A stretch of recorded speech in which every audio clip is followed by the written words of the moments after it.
अपनी मर्जी से अगर घर वाले सपोर्ट करते हैं तो आप बहुत लकी हैं, अगर नहीं करते तो उनकी ऐसी की तैसी उठाइए, एक टिकट कटवाइए और निकल लीजिए।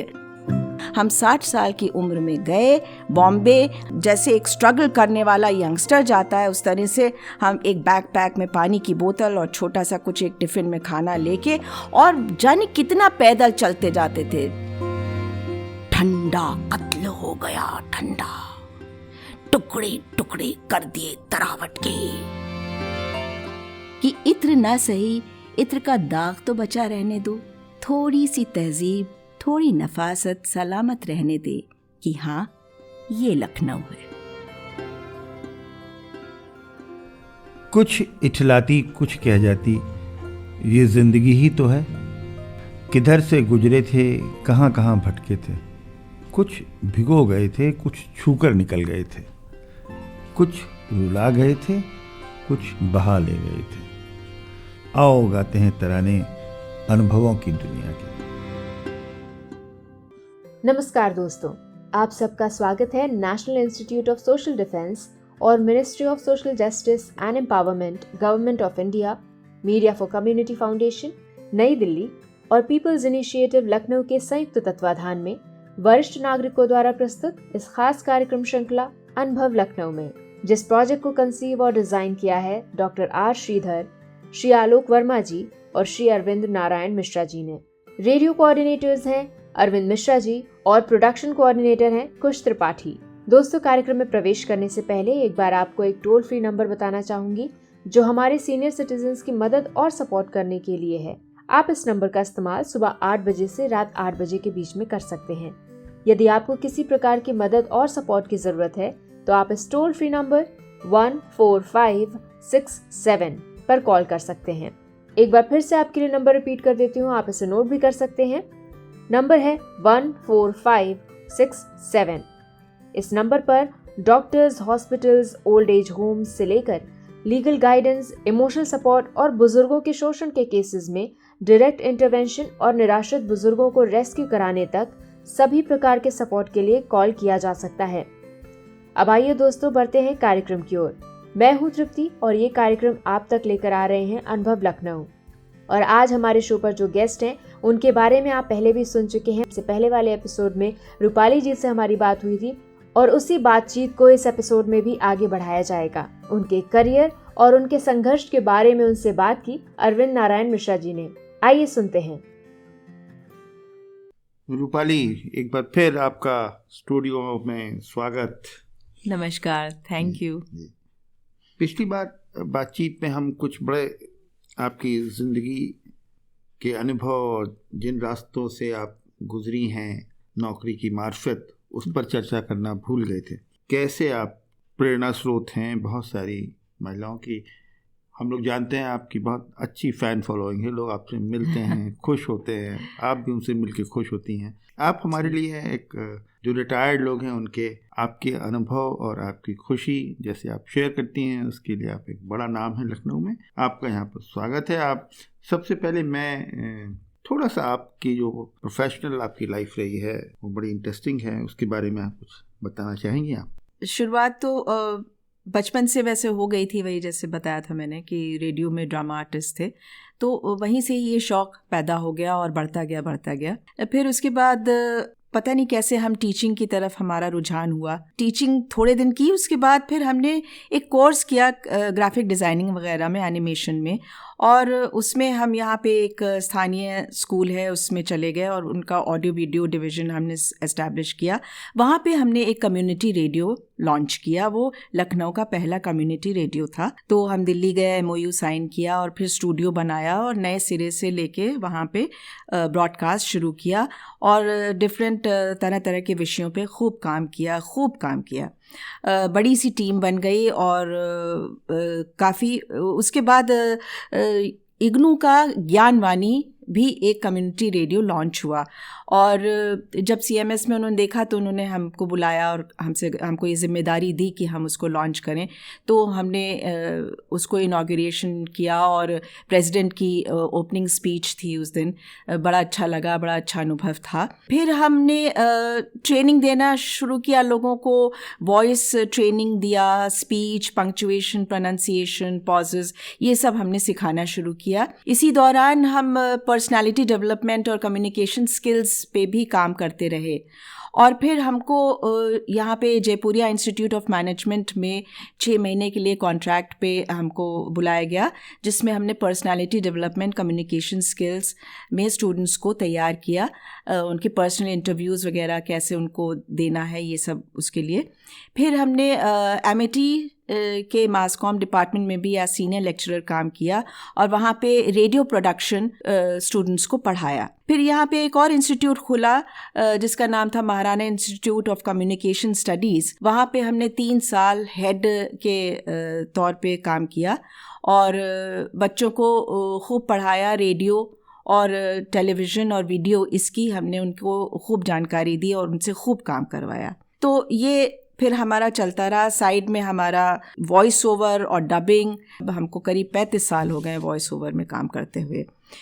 इसके अलावा हमने अपनी एक कंपनी बनाई सार फिल्म्स के नाम से, जिसमें हमने करीब अब तक 17 डॉक्यूमेंट्रीज़ बनाई हैं और उसमें से कुछ मुख्य हैं। State bank of India Lucknow के लिए 2 बनाई, नाबार्ड, MSME फिल्म्स डिवीज़न के लिए काम किया और फॉरेस्ट डिपार्टमेंट के लिए किया।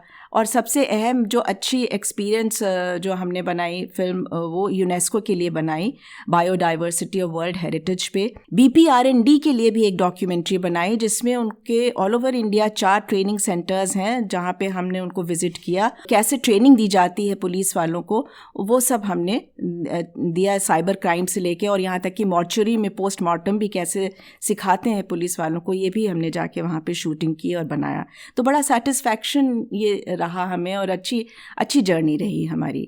आपकी इंटरेस्टिंग जर्नी के बाद भी आपने अभी भी सीनियर सिटीजन आप हो गई हैं, लेकिन आपने अभी डबिंग से आपका वाकफियत और आपका एक्टिविटी वो चल रही है। जी जी। डबिंग में आपने पिछले 10-15 साल से आपने इसको जो एक पिक किया और इसको आप अभी भी चला रही हैं, इसके कुछ इंटरेस्टिंग अनुभव आप साझा करना चाहेंगे हमसे? जी, हमारी बेटी पढ़ रही थी बॉम्बे में, तो हम अक्सर उसको विज़िट करने जाते थे।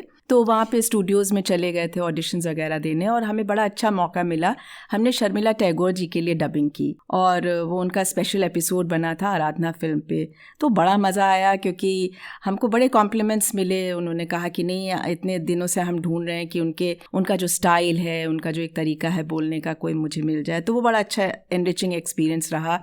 उसके अलावा हमने एनिमेशन फिल्म एक थी एंट्स, उसमें क्वीन एंट की डबिंग की। धीरे धीरे ही करते गए और कुछ कार्टून्स वगैरह के लिए भी हम अभी भी कुछ तरह तरह से आवाज़ें कोशिश करते हैं और बना लेते हैं। कुछ एक उदाहरण हमको कार्टून फिल्म्स का अगर आप बताएंगे। जी, एक है ऐसे एनिमेशन है, ये इसमें वैसे भी फिल्म छोटी छोटी हैं और ये बड़ी ही फेमस कहानी है, लिटिल रेड राइडिंग हुड। इसका है तो एक थोड़ा सा पैसेज हम पढ़ते हैं। Little red riding hood strawberries लेकर गाना गुनगुनाते हुए दादी के घर पहुंची। वहां पहुंचते ही उसने गेट खटखटाया और कहा, दादी मैं आ गई हूँ, जल्दी से दरवाजा खोलो, मैं आपके लिए बहुत सारी चीजें लाई हूँ। तभी घर के अंदर से आवाज आती है, मेरी बच्ची दरवाजा खुला है, तुम सीधे घर में आ जाओ। ये आवाज सुनकर लिटिल रेड राइडिंग हुड को थोड़ा आश्चर्य हुआ। दरअसल उसे अपनी दादी की आवाज बदली हुई लगी, लेकिन उसने सोचा कि शायद तबीयत खराब होने की वजह से उनकी आवाज बदल गई हो। फिर उसने गेट खोला और घर में घुस गई। वहां उसने देखा कि कमरे में पूरा अंधेरा था। वो अपनी दादी को आवाज लगाने लगी, दादी दादी, आप कहाँ हो? अरे कमरे में इतना अंधेरा क्यों है दादी? इस पर कमरे में से आवाज आई, अरे मेरी बच्ची, मैं बहुत दिन से बीमार हूँ, इस वजह से मेरा शरीर बहुत कमजोर हो गया है। ये सुनकर लिटिल रेड राइडिंग हुड अंदर आ गई। फिर उसने कहा, अच्छा, लेकिन आपके कान इतने बड़े कैसे हो गए? पहले तो ऐसे नहीं थे। इस पर फिर से भेड़िए ने कहा, अरे मेरी बच्ची, मैं तो तुम्हारी बातों को अच्छी तरह से सुन पाऊं, इसलिए मैंने अपने कान बड़े करवा लिए हैं। इसके बाद लिटिल रेड राइडिंग हुड ने फिर पूछा, तो दादी, आपकी आंखें कैसे इतनी बड़ी हो गई? इस पर दादी ने कहा, बेटा, वो इसलिए ताकि मुझे तुम्हें देखने में परेशानी ना हो। इसके बाद फिर से लिटिल हुड ने पूछा, अच्छा, तो फिर ये हाथ इतने लंबे क्यों हो गए? इस पर दादी ने कहा, ये हाथ तुम्हें गले लगाने के लिए लंबे हुए हैं। हाँ। फिर उसने पूछा, तो आपके दांत इतने लंबे कैसे हो गए दादी? इस सवाल के जवाब पर भेड़िया उसके सामने आ गया और कहने लगा, ताकि मैं तुम्हें अपना शिकार बना सकूं। और इतना कहते ही भेड़िया लिटिल रेड राइडिंग हुड की तरफ कूद पड़ा। तो ये थी एक छोटी सी। वंडरफुल, बहुत बढ़िया। रूपाली, ये तो रहा किस्सा प्रोफेशन का। लखनऊ शहर में आप 60 साल से ज़्यादा वक्त से हैं जी। ये नवाबों का शहर मोड़ से किन किन मोड़ों से गुजरा, क्या क्या देखा, बचपन से लेके जवानी तक सब आपने देखा है। क्या चीज़ ऐसे कोई लगती हैं आपको इंटरेस्टिंग चीज़ें जो आप थोड़ा मिस करती हैं शहर के बदलते हुए स्वरूप पर? आपको लगता है कुछ चीज़ें कहीं गुम हो गई हैं, पता नहीं कहाँ गुम हो गई हैं, आप लौटेंगी भी कि नहीं? क्या चीज़ आपको ऐसी फील होती है? जी, बचपन यहीं गुजरा और पुराने लखनऊ की तरफ हम लोग रहते थे। हमारे बाबा जी के घर था वहाँ पे। तो सबसे ज़्यादा मनोरंजन के तो बहुत साधन थे नहीं। एक वो सर्कस आती रहती थी जिसमें बाकी यही होता था कि जो बंदर का नाच नचाने वाले, भालू का नाच नचाने वाले, कभी कभी सड़कों पे वो रस्सी लगा के तमाशा दिखाने वाले, यही लोग होते थे। और एक मनोरंजन का साधन बड़ा अच्छा और यूनिक था, वो था खोमचे वालों का अपना सामान बेचने का तरीका जी। और ये पुराने लखनऊ की तरफ यानी अमीनाबाद चौक, इनकी गलियों में या वहाँ पे चौराहों पे बहुत ज़्यादा देखने को मिलता था। और इतने वो मशहूर थे कि वहाँ पे उन्हीं के नाम से ही लोग जान जाते थे कि अच्छा अब वहाँ पे ये किस खाने की बात कर रहे हैं, उसमें क्या चाट है, क्या वो है। तो बड़े यूनिक स्टाइल होते थे जी।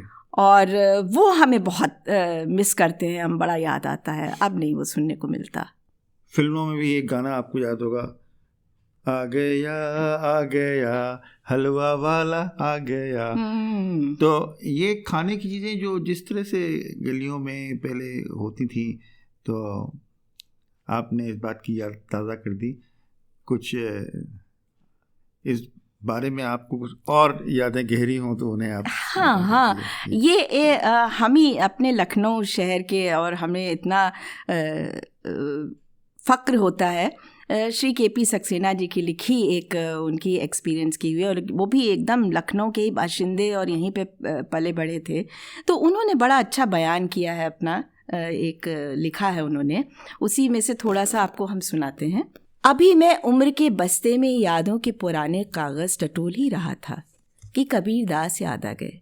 शब्दों के जादूगर तो थे कबीर, और उनके बारे में कहा ही है, शब्द सम्हारे बोलिए, शब्द के हाथ न पाओ, एक शब्द औषधि बने, एक शब्द करे घाव। ऐसे ही चुने हुए शब्दों से बनती हैं पंक्तियां, और पंक्तियों से आवाज़ें, और इन्हीं महीन रेशमी आवाज़ों से गूंजता था मेरा शहर का अमीनाबाद और नज़ीराबाद। तब मैं गणेशगंज में रहता था। घुमंतु आदत थी, हर शाम अमीनाबाद में कुछ खाते चखते रहना। एक चवन्नी जेब में पड़ी हो काफ़ी है एक शाम जीने के लिए। जायकों से आवाज़ें लहर लेती थीं, एक से एक नफीस जुमले ठेले वालों, फेरी वालों, खोमचे वालों और फुटपाथियों की तैरती आवाज़ें। दिल के टेप रिकॉर्डर में कैद करके रखने लायक वो आवाज़ें क्या फना हुई अमीनाबाद का सुहाग धुंधला पड़ गया जनाब। इधर अरे वो देखिए वो बरामदे की नुक्कड़ पर, हाँ वो देख रहे ना, जहाँ आज बाटा और घड़ी साज की दुकान है। सारी शाम एक आवाज़ उठती थी, आए संभल के जाइयो, नजर ना लगे, आ गई हरी शहर में धन्नो बहारदार। कोई नया हो तो समझे कोई हसीन औरत तशरीफ लाई है, पर नहीं, पीतल के बड़े चमचमाते थाल में सजे पूरे धनिये की चटनी में लिपटे उबले आलू। खुदा जाने उस चटनी के मसालों का क्या फॉर्मूला था कि खाने वाला मस्त, खुद खाए पत्ते के दोने में घर ले जाए। वो आलू शायद याद होंगे, अभी भी लोग जिक्र करते हैं, और जो पुराने लखनऊ छोड़ के चले गए हैं, ये बीच में आपसे कह रहे थे कि अभी भी वो पूछते हैं कि अरे वो अमीनाबाद में वो चटनी वाले आलू बिकते हैं कि नहीं। आगे बढ़ते हैं। दवाओं की दुकानों की तरफ आओ, एक सुरीली आवाज़, हाय मैंने लाखों के बोल सहे हसीना तेरे लिए, हाय ये सब्ज बिजलियाँ, लैला की उंगलियाँ, मजनू की पसलियाँ, लखनऊ की ककड़ियाँ। ए हवलदार जी, एक नोश फरमाओ, परसों तक दरोगा हो जाओ। कराची से तार आया, ककड़ियों को कराची ले आओ।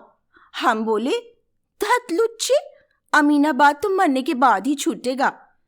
ककड़ी पर शहर निसार, रुपये की 4, नमक फ्री।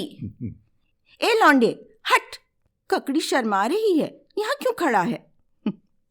हर सुरमई शाम आवाज़ों की ये लहकारी सिर्फ अमीनाबाद तक सीमित नहीं थी। चौक, चारबाग, नखास और डालीगंज के बांके फेरी वाले, झल्ली वाले अपने अपने अंदाज में छोटी मोटी चीज़ें बेचा करते थे। एक विदेशी ये आवाज़ सुनकर ही भाग खड़ा हुआ, ठंडा कत्ल हो गया, ठंडा, टुकड़े टुकड़े कर दिए तरावट के। मालूम हुआ कि एक साहब तरबूज की फांके बेच रहे थे। 50 साल बाद वही अमीनाबादी शाम, बकौल वसीम बरेलवी, हर शख्स दौड़ता है यहाँ भीड़ की तरफ, और ये भी चाहता है उसे रास्ता मिले। नई तहजीब, शोरो गुल, फास्ट जिंदगी से मुझे कोई अदावत नहीं।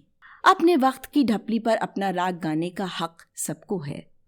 बस इतनी तमन्ना और गुजारिश है कि इत्र ना सही, इत्र का दाग तो बचा रहने दो। थोड़ी सी तहजीब, थोड़ी नफासत सलामत रहने दे कि हाँ ये लखनऊ है। तो ये है उनकी लिखी। वाह रूपाली जी, बहुत बढ़िया, मज़ा आ गया, शुक्रिया। ये बताइए, जो एक परसेप्शन है कि 60 साल के बाद लोग जो घर में बैठ जाते हैं, काम कम है, वक्त ज़्यादा है, परेशान रहते हैं, आप क्या सलाह देंगे कि लोग, ख़ास तौर से महिलाएं जिनकी बहुत स्ट्रॉन्ग करियर नहीं होता, थोड़ा घर के मसलों में उलझी रहती हैं, वो मसले भी कम हो जाते हैं रिटायरमेंट के बाद? जी बस हम आपकी यही बात पकड़ेंगे, काम कम वक्त ज़्यादा। तो हकीकत यही है कि एज और बच्चे सेटल हो गए, एज के साथ साथ अब बहुत ही वक्त है हमारे पास, और उसको कैसे काटें। और यही वक्त है जब आप पूरी ज़िंदगी व्यस्तता में बिताते चले गए, अपने अरमानों को किनारे रख के दूसरे की ज़रूरतों को पूरे करते गए। अब वक्त है कि अब वो समय जो आपके पास बहुत ज़्यादा है, वो किनारे रखी, जो आपके अरमान हैं, फरमाइशें जो आपके मन में थीं कुछ, उनको पंख लगाने की ज़रूरत है। उनको अब आप दिखाइए कि आप वो कर सकते हैं, और आप वो शौक़ अपने पूरे करना शुरू कर दीजिए। देखिए, कभी भी देर नहीं होती है किसी चीज़ की शुरुआत करने के लिए। हम अपने बारे में बताएंगे। अभी 60 साल की उम्र में 2 साल पहले हम बॉम्बे शिफ्ट हो गए लखनऊ से, और हमारा ये अरमान था हमेशा से कि हम इस अपनी डबिंग और वॉइस ओवर को इतने इस मुकाम पे ले जाएं कि लोग फिर सुने और कहें कि हाँ, लखनऊ की एक लेडी ने 60 साल की उम्र के बाद अपना एक नाम कमाया। तो हम चले गए और हमारे हस्बैंड और बच्चों ने बहुत हमको सपोर्ट किया और बहुत ही उत्साह दिलाया कि जाओ, कोई बात नहीं, अगर नहीं जमता है तो 1 साल ट्राई करो, 2 साल नहीं होगा तो चले आना। कम से कम ये मन में हमने सोचा कि मन में ये अरमान ना रह जाए मरते दम में के टाइम कि अरे यार, एक मौका तो हमें अपने को देना चाहिए था, चले जाते तो शायद कुछ हो जाता। तो ये जो हसरत है, इसको पूरा करने के लिए हम 60 साल की उम्र में गए बॉम्बे, वहाँ किराए के एक फ्लैट में रहे और पूरा एक जैसे एक स्ट्रगल करने वाला यंगस्टर जाता है उस तरह से हम एक बैकपैक में पानी की बोतल और छोटा सा कुछ एक टिफ़िन में खाना लेके, और जाने कितना पैदल चलते जाते थे, 7-7, 8-8 किलोमीटर, रात के 10, साढ़े 10, 11 बजे जा रहे हैं दूर कहीं ऑडिशन देने, एक स्टूडियो से दूसरे स्टूडियो, ऑडिशंस पे ऑडिशंस दे रहे हैं, क्योंकि यही शुरुआत होती है वहाँ। और हमें थोड़ा सा छोटा काम मिलना शुरू हुआ, लेकिन नाइंसाफ़ी हुई, ये जो कोविड आ गया उसमें हमें लखनऊ वापस आना पड़ा, तो काम लिहाजा बंद हो गया और अभी हम लखनऊ में हैं। लेकिन हाँ, हमने अब ये हमारे मन में बिल्कुल ज़रा सा भी नहीं अफसोस रहा है या रहेगा कि हमने अपने आप को मौका नहीं दिया। तो इसलिए कोई बहुत बड़े खर्चे नहीं होते हैं, आपने ज़िंदगी भर कमाया, बचाया और अपने लिए आपने कम किया, दूसरों के लिए ज़्यादा किया, इसलिए अब आप अपनी मर्जी से, अगर घर वाले सपोर्ट करते हैं तो आप बहुत लकी हैं, अगर नहीं करते तो उनकी ऐसी की तैसी उठाइए, एक टिकट कटवाइए और निकल लीजिए। ऐसी कोई चीज़ नहीं है नामुमकिन हो सके, सब कुछ मुमकिन है और किसी भी उम्र में मुमकिन है। वंडरफुल, थैंक यू जी, बड़ा अच्छा रहा आपसे बात करके आज। थैंक यू, थैंक यू, नमस्कार। दोस्तों, फिलहाल वक्त हो चुका है आपसे विदा लेने का, और चलते चलते आपको एक बार फिर से अपने वरिष्ठ नागरिकों की सहायता और सपोर्ट के लिए जो Elder line toll free number है वो बताना चाहूंगी, 14567। इस नंबर पर आप सुबह 8 बजे से रात 8 बजे तक कॉल कर सकते हैं और किसी भी प्रकार की सहायता आपको यहाँ पर प्रदान की जाएगी। अगली बार फिर लौटेंगे ऐसे ही किसी खास शख्स की प्रेरणादायक जीवन यात्रा की कहानियां लेकर। तब तक के लिए स्वस्थ रहिए, खुश रहिए। मैं तृप्ति लेती हूँ आपसे इजाजत। नमस्कार।